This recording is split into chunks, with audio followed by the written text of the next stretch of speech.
안녕하세요. KBS 20년차 취재기자 재난미디어센터 소속 강민수입니다. 안녕하세요. 박사 자문위원을 맡고 있고 한성대학교 사회과학부에 있는 조재호라고 합니다. 오늘은 좀 특이한 분야의 재난을 한번 다뤄보도록 하겠습니다. 가상화폐, 암호자산, 뭐라고 얘기해야 되나요? 공식적으로는 가상자산인데요. 근데 왠지 가상이라고 그러면 사기 같은 느낌이 나요. 그래서 이번에 이제 디지털 자산 기본법이 만들어진다면은 디지털 자산으로 바뀌어야겠죠. 이 디지털 자산이 왜 재난이냐? 얼마 전에 있었던 테라 루나 사태. 테라 루나가 마지막에 어느 정도까지 이 시총을 모았냐면 400억 불. 우리 돈으로 말하면 45조예요. 그런데 한순간에 이게 공중분해됐죠. 어느 정도 대한민국 국민들이 피해를 받고 어느 정도 외국 사람들이 피해를 받는지 집계조차 힘들 정도로 어마어마한 피해를 남겼습니다.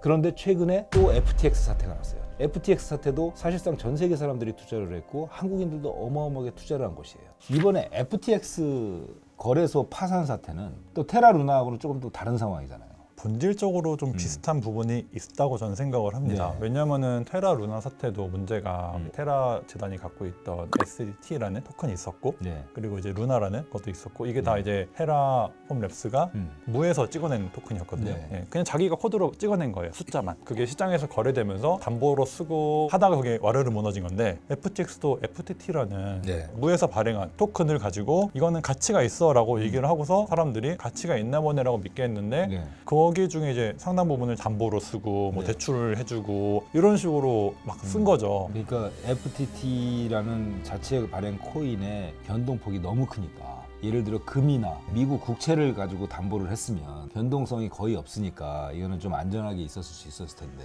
위험을 피한다 음. 할 때는 보통은 같은 위험에 노출되지 않는 거로 해야 되잖아요. 근데 이건 뭐 FTT와 한 몸인 자산을 했으니까는 전혀 분산이 안 되는 거죠. 그렇죠. 네, 위험을 집중시켜 버린 거죠. 실제 어떤 가치가 제대로 담보가 되지 않는 코인이었던 건데 그게 무너지면서 거기에 연루된 것들이 다 함께 무너진 거죠. 이게 또 블록체인의 좀 유행이 디파이예요. 이 디파이를 한다면서 지분 증명 방식 코인에 스테이킹을 하면은 보상을 주고. 그렇죠. 근데 그 보상이 연이율로 따지면은 20% 이상 옛날에 그 테라 루나 주듯이 그렇게 주는 프로젝트들이 굉장히 많아요. 네. 그거 다 사기 아니에요?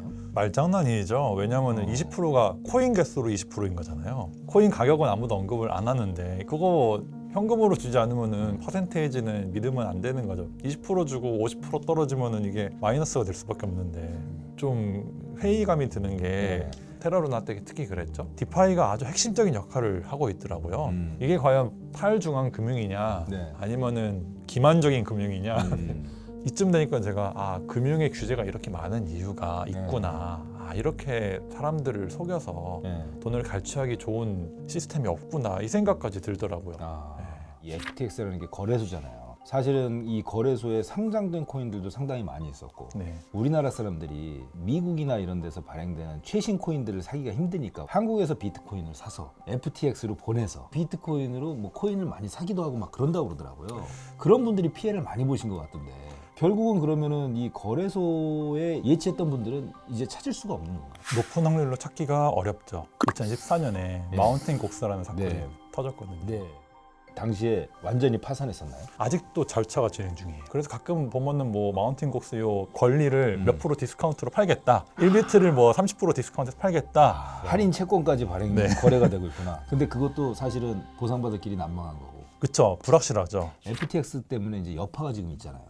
다른 거래소도 위험하다라는 소문도 많이 들리고 있고. 네, 지금 매우 불안한 느낌이 드는데요. 네. 사실 제민이나 제네시스 같은 데에는 좀 유탄을 맞은 셈인데 근본적으로는 좀 2차적인 피해자라고 보고 있어요. 네. 근데 이 업체들이 기틀을 많이 닫고 있거든요. 네. 선두에서 만에 하나 무너진다. 그러면은 디지털 자산이 쌓아왔던 길이 한 번에 무너지는 거죠. 인프라 자체가 무너질 수 있어요. 그러면 우리나라 거래소는 어떤가? 우리나라 거래소는 작년에 특근법을 시행을 하면서 실명 계좌 발급 네. 요건이 있었고 네. 그 요건 중에 하나가 고객 자산 분리 보관이었어요. 네. 그때 이제 그거를 한 덕분에 사실은 많이 피해갔죠. 그때 당시에는 과도한 규제다 그런 불만도 사실 있었거든요. 그 당시에는. 개인 지갑에 대한 규제는 사실은 좀 과한 규제거든요. 근데 예치금 분리 보관 그 부분은 정말 잘했다고 저는 생각을 합니다. 정부가 이렇게 미리 준비해가지고 잘하는 경우가 있네요.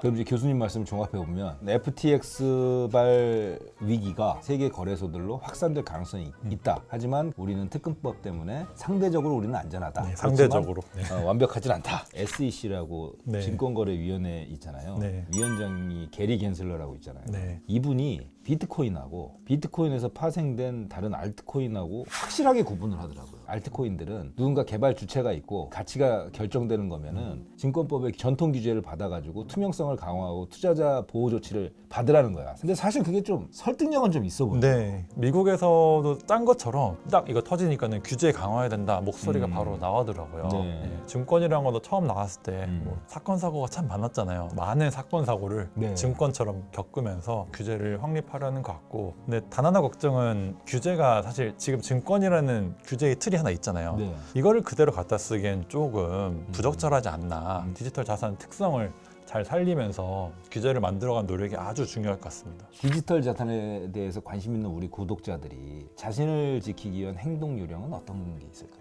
자기 코인은 자기가 잘 보관하자. 가능하면 하드웨어 지갑에. 거래소는 내 돈이 아니다. 두 번째는 비트코인 좀 많이 갖고 있자. 알트코인들은 위험성이 크다. 한 5년 지나면은 90% 사라진다 보시면 돼요. 세 번째는 자기 삶에 영향을 안 줄 정도로만 투자를 하자. 이 정도만 하셔도 생존율이 상당히 올라갑니다. 그래도 뭐 하나 이제 추천하신다면 무슨 코인을? 그래서 비트코인. 여기서 오래 살아남은 분들이 꼭 얘기하는 게 코인이 100이라면은 절반은 비트코인을 갖고 있는 게 낫다. 교수님은 비트코인 몇 개 가지고? 아니 몇 개인지 저도 모릅니다. FTX는 없어요, 다행히. 금융사기 예방 요령 알려드립니다. 계좌번호, 비밀번호, 보안카드 번호 등을 요구받을 경우 금융사기를 의심하세요. 보안 강화를 빌미로 한 문자, 이메일 피싱 사기가 많습니다. 파일이나 링크를 열어보기 전에 은행에 먼저 확인하세요. 컴퓨터, 스마트폰 등 전자기기에 계좌 비밀번호나 개인정보를 저장해두지 마세요. 분실이나 해킹에 의한 개인정보 유출로 피해를 입을 수 있습니다. 개인정보 유출 예방을 위해 보안카드보다는 보안성이 높은 OTP를 이용하고 거래은행 홈페이지에서 전자금융사기 예방 서비스에 미리 가입하세요. 대출을 받을 시 금융감독원 및 지자체 대부업 담당자에게 등록된 대부업체인지 확인하세요. 불법 고금리 여부 또한 확인 가능합니다. 금융사기, 아는 만큼 예방할 수 있습니다.